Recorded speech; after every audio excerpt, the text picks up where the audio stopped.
Hey, True Believers England teen here, as always, with Robzilla. Good evening.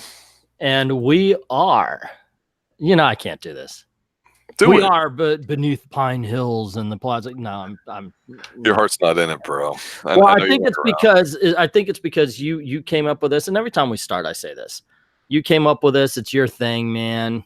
Go for it every time. Because frankly, I'm okay.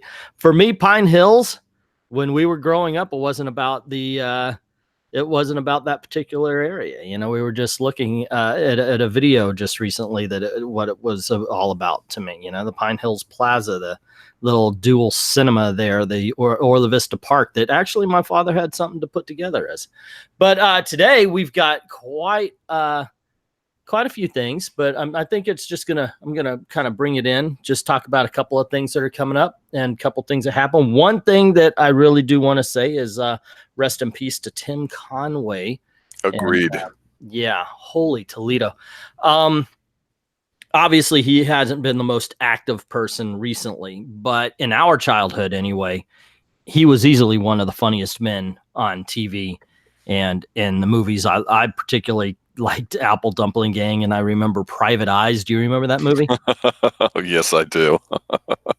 Yeah. It was funny. I enjoyed it. I watched it actually as an adult, and you kind of got to let go a little bit to enjoy it because it really was aimed at kids. But what a fun time that was. Bukalar. Yeah, it's such a good time. And it's kind of funny. He had such a great time with Harvey Korman on TV. And then him and Don Knotts were just the movie duo. What do you think had a better cast or was funnier? Carol Burnett show that they were all on, or Saturday Night Live? Ooh, they Saturday Night Live was meant to take down Carol Burnett because they were still doing kind of vaudeville at Carol Burnett, and so Saturday Night Live wanted to do more subversive humor. So you could not come up with two different kinds of humor as far as that's concerned.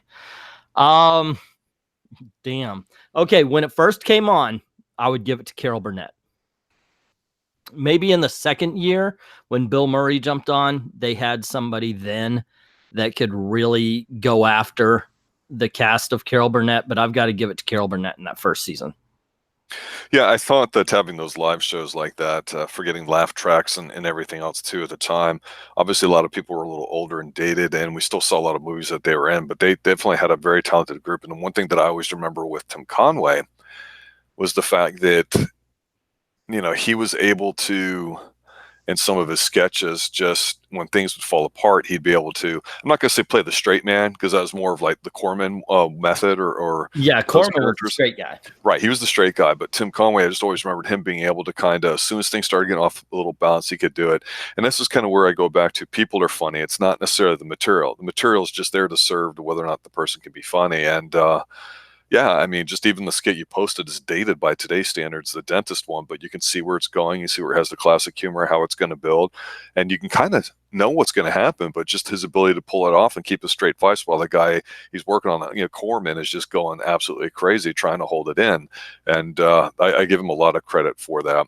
I was not a fan of the Dorfman golf stuff he started doing me later. neither. Not in the 90s stuff. Yeah. Yeah. But damn, I shared on Twitter when I heard about his death, I shared the dentist sketch. And then one of my favorites is Fire at Will, where Harvey Korman is a general. He says, I'm going to take the army. We're going to flank them here. And when we have them, I'll fire 2 shots and you fire old Betsy the cannon. And then, of course, the joke is Tim Conway trying to load the cannon. And it's just some of the best physical comedy you could ever get. Yeah, Tim Conway. I mean, there's a lot of people around. You're absolutely right. I hadn't even thought about him recently. I know we had talked about him early on, pre-Xtreme official channel here with some comedy movies, and we'd mentioned the Private Eyes there too. And part of me wants to go back and watch it. Part of me wants to just let it stay in my childhood. But Rob, let it stay. Like I said, I've seen it recently, and I know I'm able to let go better than you are. I'm able to just, That's true. Just remember it how it was as a kid and enjoy it as that. I'm very much better than that. If you go back and watch it, it's going to wipe out all your childhood memories, and you're just going to go, "This is stupid," because it really is stupid. It is. I mean, remember there were those the letters that would rhyme right up to the very end. Of course, you had the maid with the big boobs and everything, and it's yeah, that It's they still kept probably making better than fun of. half the stuff that's out released as a comedy today. In all honesty, I mean, if someone could probably argue that point. Like, I was not the biggest Apple Dumpling Gang fan and all that, even though it's got Don Knotts in as well, and those guys were a tandem as well. But this might give me an excuse to go back and see something that I just don't remember too much of, like the Shaggy DA. Oh yeah, I did enjoy the Apple Dumpling Gang. Me and Chris went and saw the sequel together. I remember that, and I saw Apple Dumpling Gang 2 before I saw the first one. So for a while, I actually liked that one better. But recently, but there's a at Walmart they had this box set of Don Knotts comedies, and it had Apple Dumpling 1, 2, Mr. Limpet, The Ghost of Mr. Chicken, and all that kind of stuff. Ghost of Mr. Chicken. Yes. Yeah. Wow. Because you want to talk about another guy who Don Knotts also made me laugh, so I enjoyed him as well. And yes, I do enjoy Andy Griffith on Netflix. I was talking to my friends, like, I'm watching Andy Griffith, and my dad looks at me and goes, "Why?" It's good because it's there. Yeah. On Hulu, the Carol Burnett show is on Hulu, and me and Gail started watching it the other day before she decided, no, let's watch some Game of Thrones, and then got caught. But it's just as funny. There is a whole bunch of skits that really do hold up, and I think that is what really makes Carol Burnett stand out better than the first few seasons of Saturday Night Live. Saturday Night Live tried to be they were topical. They were talking about politics, and it kind of dates them.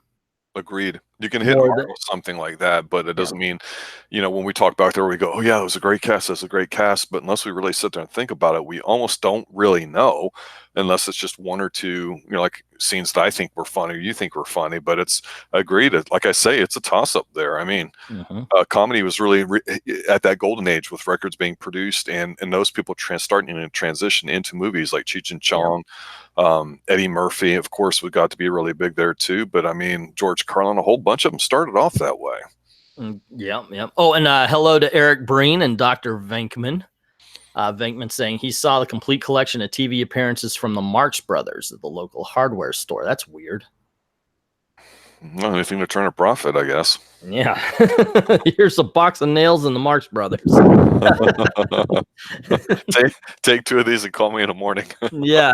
I do remember one joke that I did like from Groucho Marx. I forget what movie it was from, but he they're running a hotel. He gets a phone call and he says, "Yeah, we do have room. We do have spare rooms. We have available rooms. Do you mind making your own bed?" "Oh, not at all." "Okay, well," and he marks him down. And he says, and then he calls up and says, "Yes, housekeeping. Can you send some wood and some?" But okay, I thought that was funny, but I fucked it up. Yeah, I think Groucho Marx is also the one that, had that old line about, "Will you sleep with me for $1? Oh, hell no. What do you think I am, some kind of whore? No, but I'm really a millionaire. Well, maybe buy me a drink. Well, no, we're just arguing about the price now. We know what you are," kind of thing. And I think that was him that said, or at least popularized that old idea. Yeah.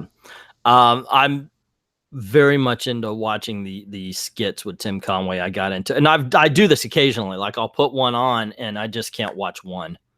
I'll watch that one, and then the old man on the slave galley, the old man sheriff. He was really good as the old man. There's one where he gets punched, and he slowly backs over a table and does a slow roll over the table. And it's just, how do you have that kind of body control? It was very funny the way he did it. Yeah. It's a line from Apple Dumpling Gang. Harry Morgan plays judge. He tells Don Knotts and Tim Conway to bring their own rope to their hanging. Awesome. I was not a big Bob Hope fan. I didn't think he was funny.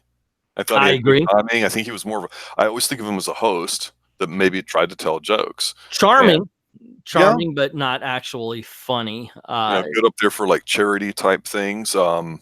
Just like I was always a fan of Lou Rawls, and he always did his United Negro College Funds fundraiser, and I think he did that on PBS, and he'd get up there. And so he's not really a Bob Hope guy, but he'd be the guy up there kind of doing the Bob Hope shtick while he could go ahead and perform.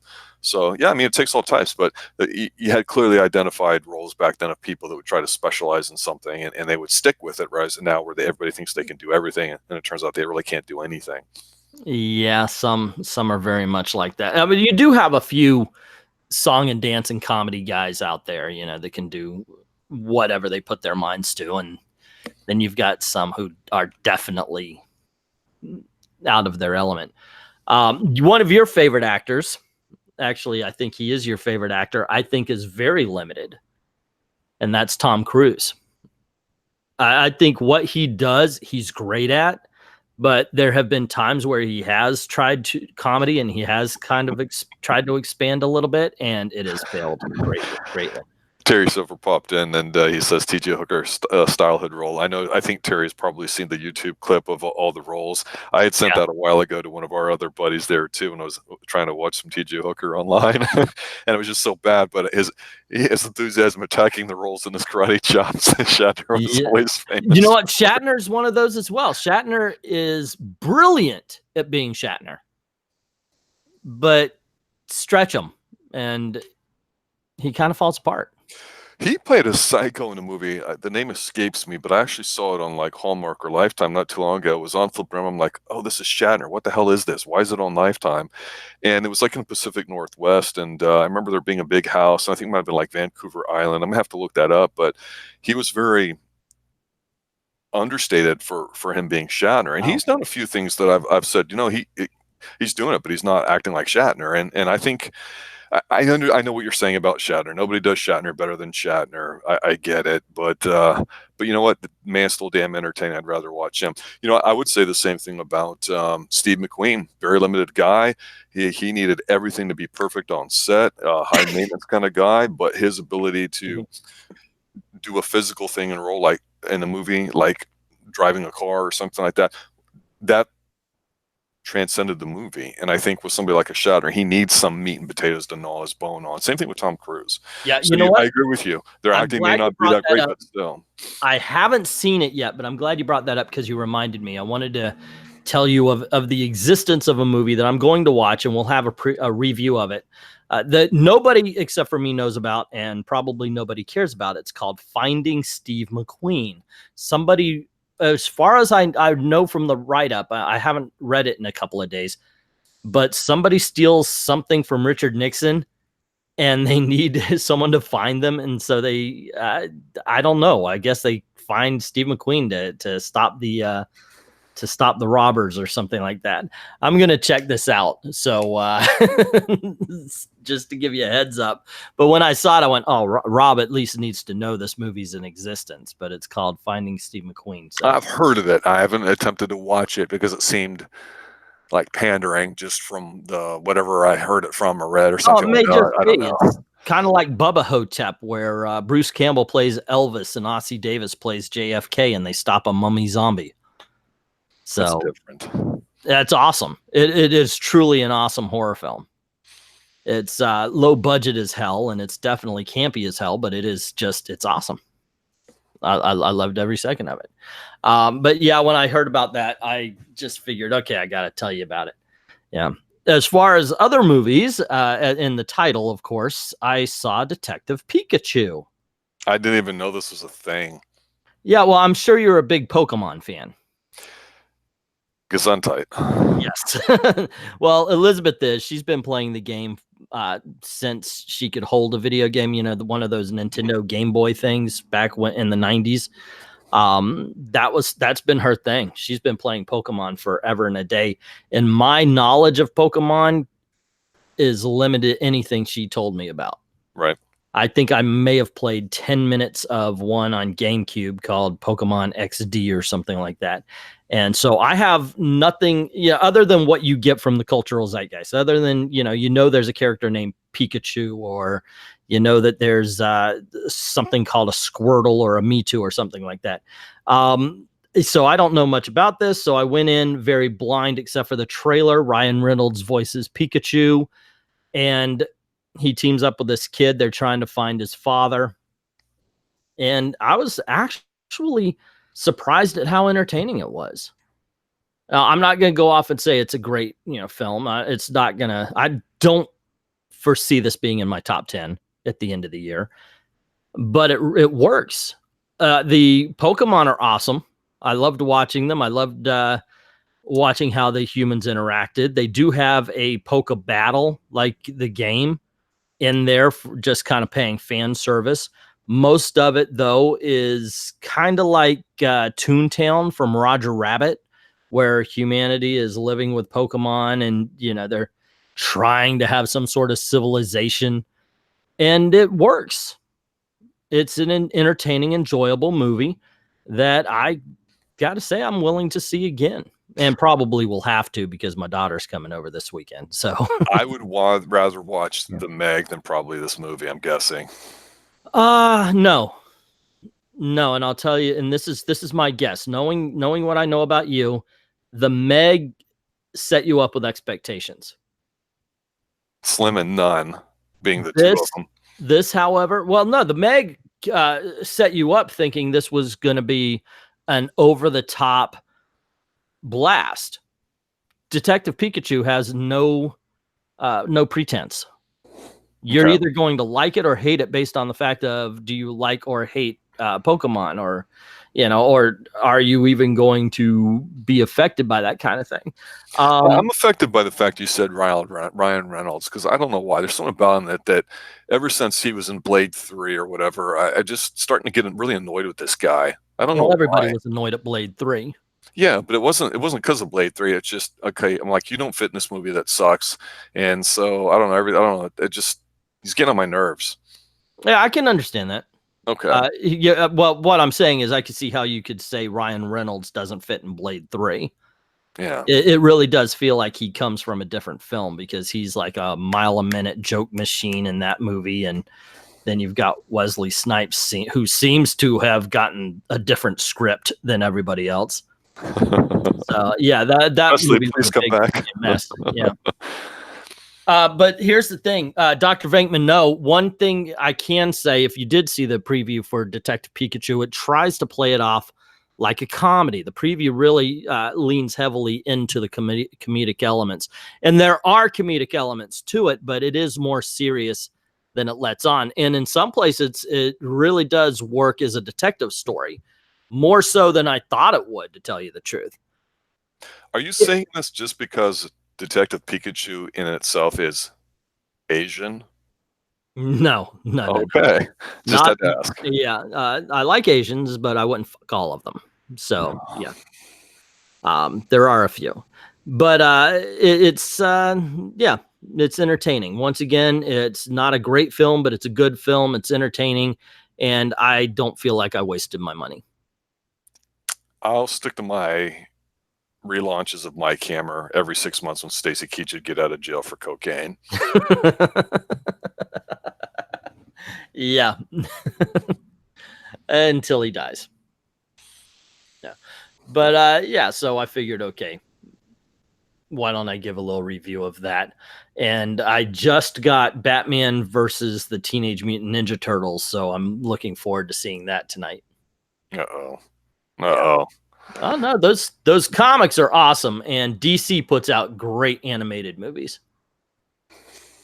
That is common knowledge. Their Asian England teen likes Asians. What a revelation! Allegedly, absolutely, yeah. Allegedly. Yeah, that's what I hear anyway. Well, I'm glad you like Detective Pikachu.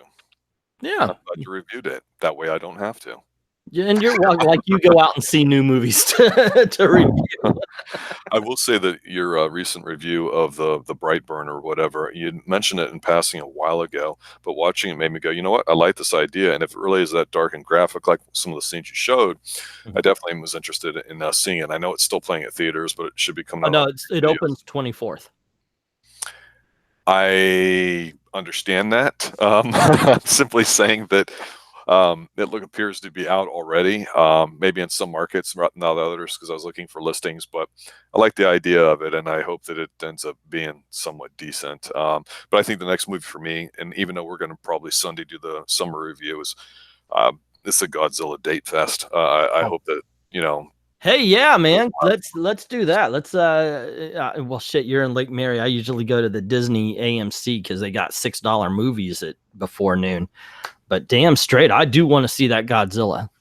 Yeah, well, to be determined on. I think the date is that week with a few of the other people from the Pine Hills group, and I think it's going to be in Altamont, and I'll probably end up getting tickets, so I'll let you know offline on that. But the thing about it was that was one of the last movies that I looked at, and I said, for the CGI in it, it was done well. We've talked about it. I really liked it. A lot of people didn't, but it brings up some of the things that you've talked about in your movies about just give the audience what they friggin' want. You don't have to try to be cute. Just do it. Don't outsmart yourselves. This Sunday, we have to do our top 10 summer movies, and we'll talk about what's coming out this year. What looks good, what looks bad. I'll of course be the guy who says everything looks good. You'll be the one that says everything looks bad. And that's what we somewhere in the middle, the truth will lie. Yes. Yeah. But yeah, this Sunday we should do that because official movie summer starts, I think, the 24th, but they've been pushing it back further and further. I still will not go past May 1st. Avengers Endgame is not a summer film. I stand by that. I do not count it as a summer movie. April is not summer. Done. Okay. It used to be May 20 something or other, 24th, 25th, 26th. That's it. That's summertime. But they pushed it all the way to the 1st because Marvel used to put out all of its movies on the 1st. I always said, no, it's still not it's not a summer movie, but I lost that battle, being the only guy who actually fought for it. Let me tell you this. I know I hadn't talked to you in a few days, and you were taking care of family stuff the other night. So just want to do a quick stream, and Eric and Dr. Venkman had popped on quickly. And so I know you just recently saw it, but just to tell you, we weren't really that structured. We were just talking about some Mother's Day hot mommies and all that too. So it was a little non-PC or whatever. We were talking about breastfeeding and all sorts of stupid stuff. And man, what a hot photo of Diane Lane. Man, I'm looking at that going, that's crazy. So like, 2 of us, 3 of us were talking a little bit. It was kind of a lot of dead air. I know you took a look at it and you re-edited it. When I popped on the next day, it's like almost at 200 views. I went, holy crap. I know. Because I have, a following, a grand total of like 7 followers. And I know, that's not a great way to get traction, but I was shocked at that. I've said it before. It's if you can be topical, you're going to kind of get in the boat with a whole bunch of other people, and people are going to be like, hey, okay, they're talking about it too. And so, it works out. Movie moms, though. Did you have any that you wanted to add? Although I got to say, I do like my thumbnail better than yours. No, not even close, bro. Come on. Linda Hamilton over Reynolds. No, I twice on Tuesday. Every freaking day, twice on Tuesday. Mine's a better thumbnail. The re-edit is a better thumbnail. Eric was appalled at the blatant sexism of the stream, while Dr. Ventman replies with, my voice brings in the views. I gotta say, I thought it was pretty good, some of the movies, and I knew you were going to have some, so we intentionally left the Asians out. But that was Mother's Day. You're right about some people wanting to listen to it. So Terry, if you're still listening and haven't listened to it, you might find that a bit amusing, especially if you're a TJ Hooker fan. We could definitely do a lot more with that. We may do so in the future. Yeah, I've got a few. I don't know if I would add to the hot. Like, it's kind of funny because when you said strong mothers, I was thinking, okay. And my first thought right away was, of course, Linda Hamilton. I agree with you. That was what came to mind right away. It was like first in the head. Boom. You guys talked about Sigourney Weaver, and I believe Venkman said, didn't he adopt? Well, the thing is, she was a mother, but while she was in cryo sleep, her daughter grew up, had a family, and then ended up dying. Mm-hmm. So while she was still in space, before Sigourney Weaver was taken home, between first and second movie, she did actually have a daughter, and that's why the bond between her and Newt was so strong in number 2. And that, let's see, but there was another movie that came to mind, and she wasn't a mother, but she was protecting a child, and that was Gloria. I don't know if you remember that movie. I'm drawing a blank right now. As far, it's 1980, I want to say. Right. And gosh, it's like, it's 1980, because I just brought it up. Sharon Stone remade it, but that's not the one I'm talking about. That one sucks. And it's, God dang it, I've got to look it up, because she's a famous woman. And I do believe she was in Cuckoo's Nest. Gosh darn it. But it's a kid sees his family get killed by the mob, and so she comes out and she protects them. Mm-hmm. And when you guys mentioned, strong moms, that's one of the first, and she's not even his real mom. It's just, a woman who protects him. But it came to mind. But it's directed by John Cassavetes, starring Gina Rowland. That's what Eric is saying, Gina Rowlands. Yeah. Yeah.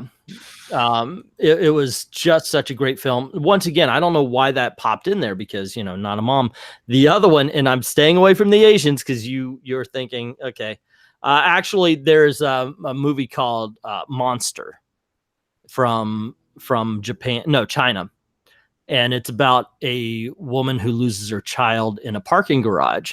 And she knows the homeless lady that stole the child. She just can't prove it. She calls the cops on her, but then of course she has to get her child back. And that was played by, God damn it, I hate it when I do this. That person, that one? Yeah. The not the other one, but that one. The movie, the woman who plays the mom plays the kidnap victim in the first, what was that? God damn it, I have no fucking memory, Rob. The hell's going on? Maybe you should have drank something with sugar for dinner, so your brain would be a little more active, sir. The first Transporter movie. Kishu. Gesundheit. Yes. So if I were to bring up that name, that one. Pardon? Joan Crawford was a strong mom. Oh, Jesus, Terry, I didn't even think of that one. And we're seeing a strong mom. Obviously the whole topic was a little tongue in cheek of beautiful women that were really, really intense ones. Especially because, like, in today's world, you don't really seem to get any of that. And honestly, we do like strong women, and they were portrayed on screen like a Linda Hamilton. Immediately mind goes, hey, that's pretty cool. She's different than the rest. And that's one of the things that stood out, is that you definitely started having some of that. And I wouldn't say necessarily the feminist thing, but even something like in Halloween, that when she, even though she's not a mom, she has that motherly type instinct protecting the kids there. Even that's the late 70s. And you could say she was kind of a strong, courageous woman. And we like that. But I just, kept thinking of the scene from Grown Ups where she's like, do you want a drink? Does BB want a drink? Come here. They're like, you brought up History of Violence, Maria Bello. That's actually a comic book movie. Well, yeah, plus one for comic books, but it's based on a graphic novel. Yeah. There was a movie last year that was a mother protects her kids movie with Gabrielle Union, and she's pretty hot. The movie itself was okay, because we've seen it 100 times before. The house gets broken into, and mom has to go into killer mode to keep her kids safe. And we've seen it done before, but it was entertaining. Can't say it was great, but it was at least distracting. But Gabrielle Union is 10 kinds of hot. She's okay. She's hot. She's all right. She's hot. She's no Diane Lane.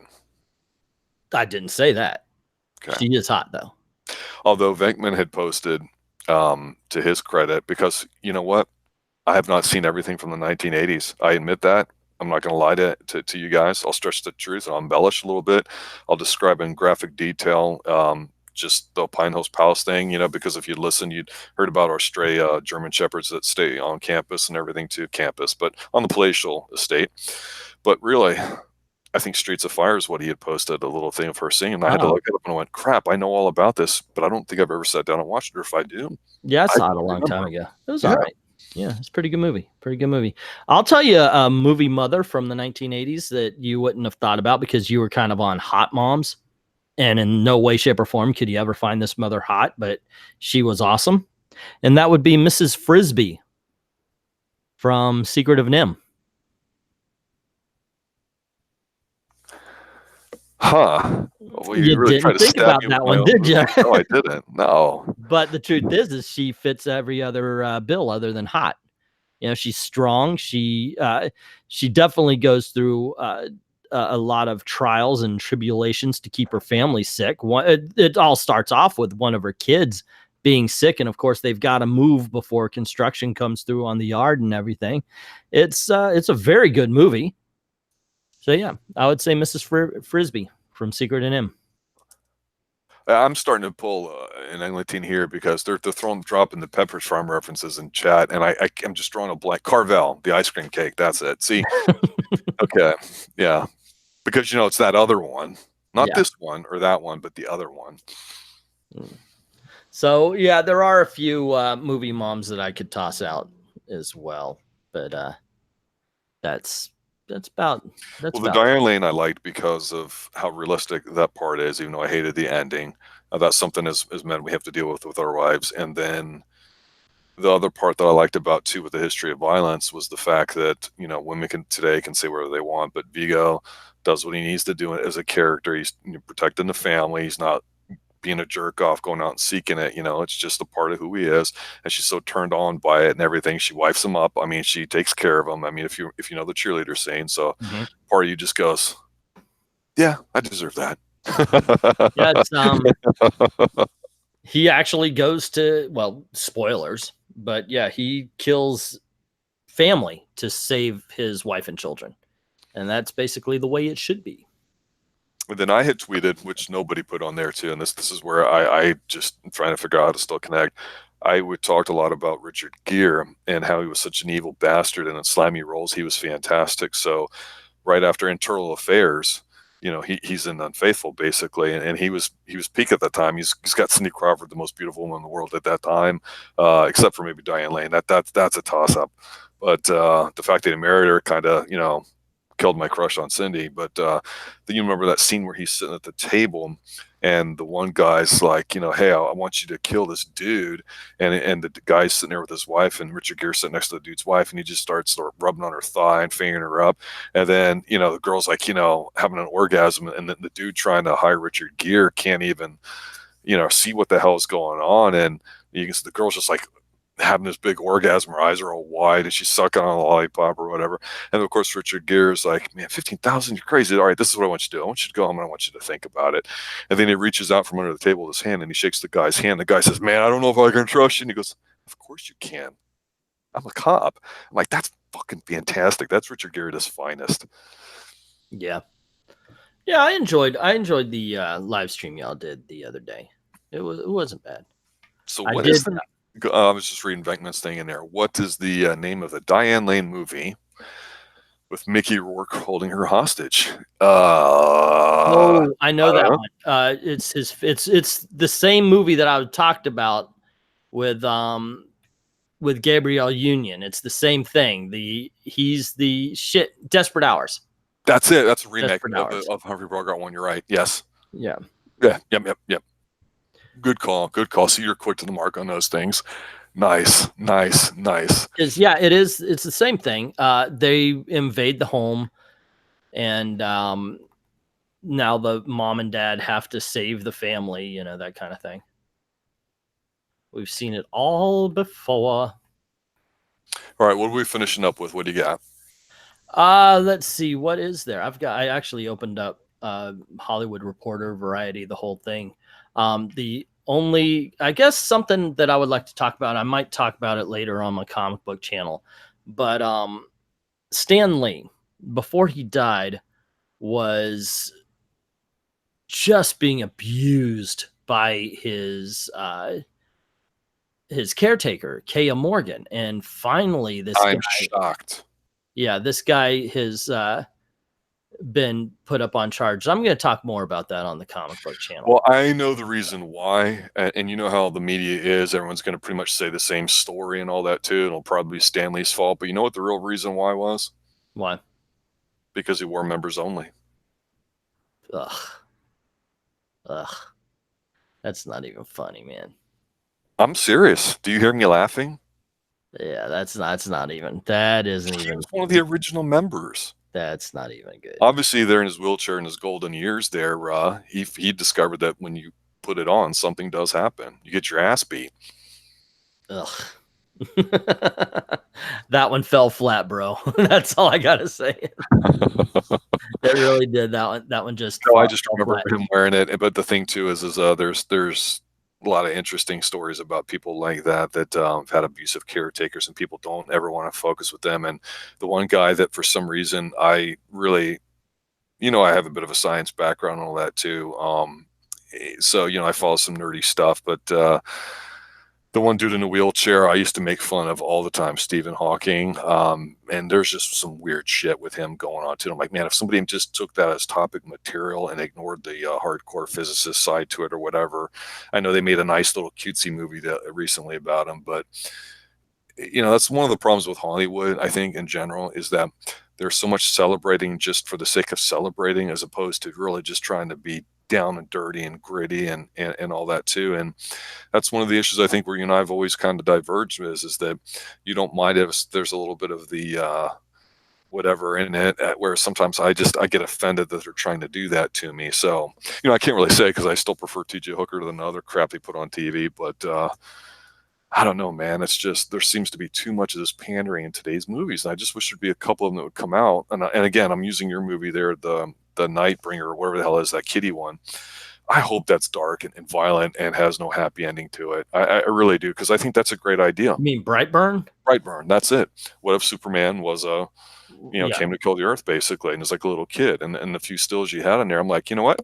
This is a movie I'd want to go see, because it's nothing complicated, but I want to see how they do it. Okay. Yeah, I think you'll enjoy this. Renegade. To paraphrase Lorenzo Lamas, I'm even more breathtaking when I wear my members only jacket. Right. Megan's a member. Are you a member, Angleton? You never were. I never were. No. I know we had denim. I know we had leather. I thought originally you started off as a member. Nope, never had a members only. This merits further discussion later. Oh, and Mimi Rogers, by the way, not Diane Lane in Desperate Hours. Well, Diane Lane was hot in it anyway. Yeah, Mimi Rogers wasn't bad. No, she's a cutie pie. Yeah, she was. Yeah, as far as movies are concerned, I'm looking forward to talking this Sunday when we talk about the movies that's coming out this summer, what we're looking forward to. I had mentioned a little bit about us trying to, based on the feedback with some of the members, get a few more different streams going as far as like a fantasy one or sci-fi. I know the 80s one I've already talked about, so maybe we need a Diane Lane channel. Maybe. She is pretty hot. Yeah, definitely. That's funny though. She's aged well. Say again? She's aged well. Yeah, she has. Hell yeah. That is for damn sure. Anyway, yeah, that's just on your overly famous channel of now. Congratulations, by the way. I just saw it today. You popped 18K officially. So yeah. Congratulations on that. But yeah, thank you. Maybe you should bring up to them about members only jackets and Stanley and see what they have to say. I will do that. Why not? I don't know if I should bring this one up. I am doing a video. Please don't. Hold on. I'm doing a video and I'm setting it up because it's going to be done at the end of June. And it's going to be going over the films from the past 6 months. And So I've been watching as much as I can that has come out in the last year. I also saw a film called Little. It's one of these body switch movies where the old person becomes the young person again that they used to be. Mm-hmm. Yeah. So And that's about it. Oh. You can write the script just from that. You've seen the movie. There is nothing new from it. I will say this though. If I were to do a 6 months Oscar, the little girl who plays the little girl that's supposed to play the adult, she would be nominated for Best Supporting. She was great. Everybody else was way too broad, but she nailed it. I thought that's the only good thing I can say about this movie. But I could say better things about Little than I can about the remake of What Women Want called What Men Want with Taraji P. Hall that came out earlier this year. Apparently, I had some sins to make up for because watching this movie was like flogging. It was, or what do they call it with a self-flagellate? It was just horrible. This movie is god-awful. And I'm being nice. It's not good at all. So, but you saw it. You knew better. Well, no, you know me. I can watch and have watched everything. I try to make sure that there's at least 100 at the end of the year.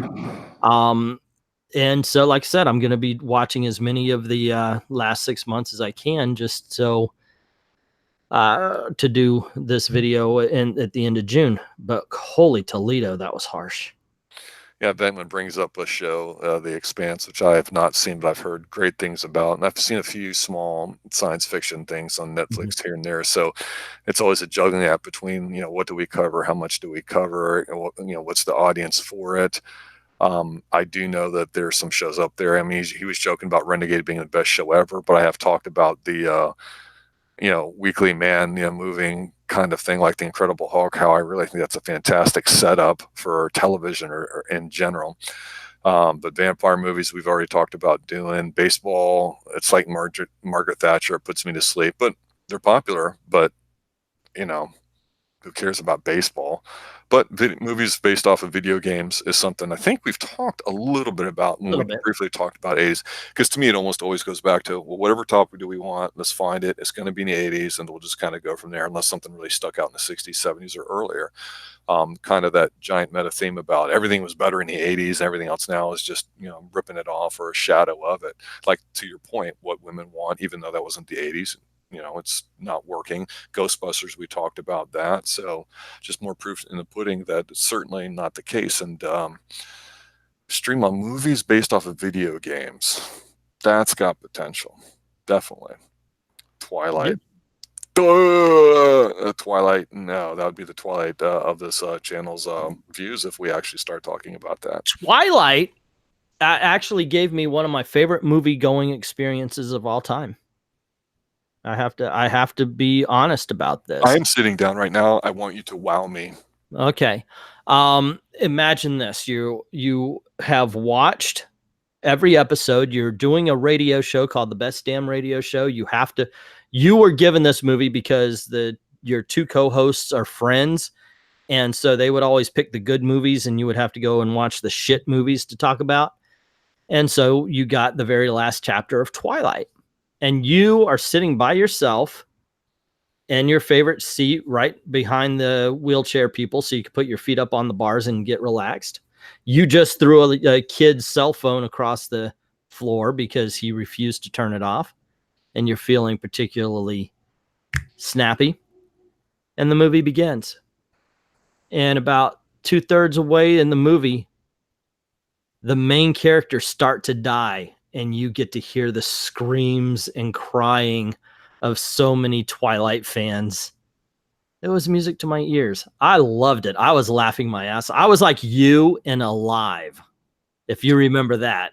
I thought this was like some spoken word Shatner poetry trip that you're on because you weren't making any sense because I never saw it. But I get your point. Apparently, damn straight. Yes. Everybody laughed. That's fantastic. At the end of Twilight, they go out and it's the bad vampires versus the good vampires and the werewolves, and it is a blood fest with characters dying left and right, and the kids, like, it starts off with the head vampire getting his head torn off, and these kids just, oh no, and then one after the other as they see their favorite characters dying. It's just, it was glorious. It really was glorious.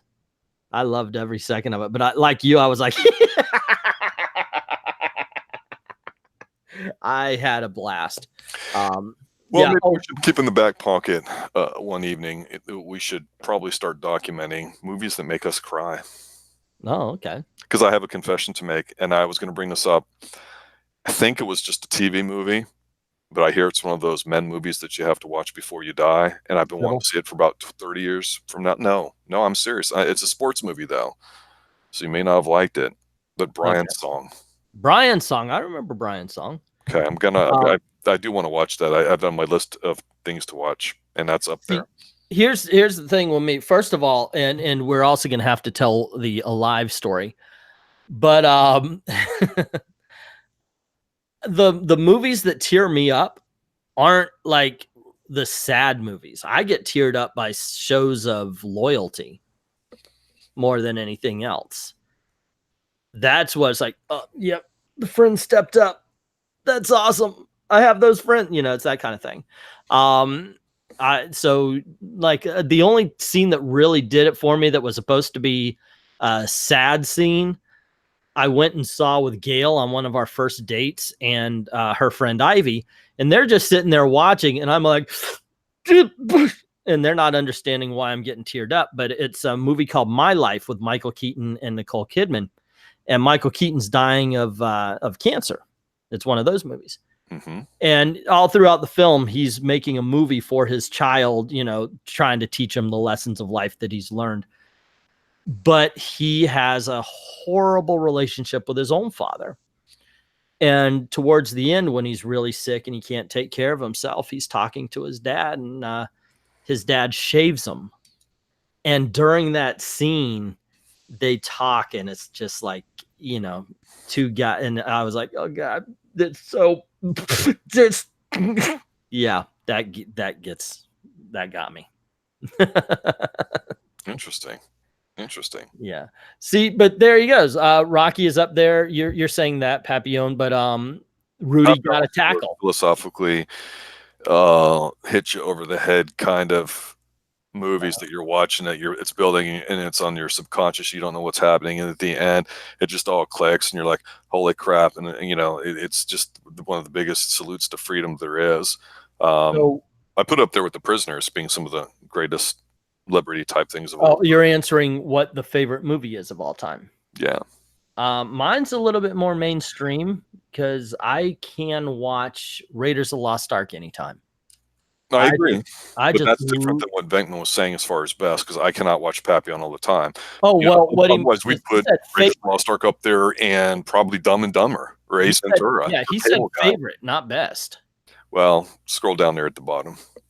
Oh, what is the one movie you can watch over and over and never get tired of? Yeah, well, to me, that is favorite film. Because, if you want to talk about the best movie I ever saw, then I would have to think about how it was put together. When you talk about favorite, it's just which one thrills you or which one works the way it's supposed to. If it's a drama, does it have a shelf life, don't you think? Say again? Some movies have a shelf life, right? Yeah, of course. I'm a big Chevy Chase fan, right? Probably a real good reason. And I haven't watched it in a long time, but every time it comes on, I have to watch it, and that's Fletch. And I go, it's not funny anymore. Nobody would get any of the jokes, but I just can't stop watching it. Fletch is a very entertaining film, but you're right. It is of its time. Yeah. Those of us who lived in the 80s will get it a lot more than. You know what? I showed Caddyshack to Elizabeth, and she went, "It's all right." You know what the secret is about Fletch? He was a member. Yes, he was. Yes, he was. The movie, I show my kids some of the movies. Caddyshack, she didn't understand why I thought it was so funny, except for a couple of lines. Anytime Ted Knight was on, she loved it. She thought he was funny. But I showed them. Then I thought, okay, well, here's some John Hughes films. We thought these were great, and they loved Breakfast Club. Breakfast Club is timeless, apparently. But Back yeah, to the it Future would be happens. up there. That's almost a near perfect movie that Which I one? almost watch all the time. Back to the Future. Oh yeah, they A bit like childish for me in a way, just for my liking of movies, because there's really no gore, boobs, blood, or violence in it or anything manly. But damn it, it's a great film. Yeah. Oh, I agree with Terry Silver that Better Off Dead could be watched on a loop. That is also a film. But the thing is Better Off Dead doesn't exist in the 80s. It exists in an alternate dimension 80s that these characters live in. And that kind of makes it a little bit more, I'm going to say it again, timeless than your average 80s film. Because there's a lot of stuff there. It's so ridiculous in some scenes. The $2, at one point, the dinner crawls off the plate.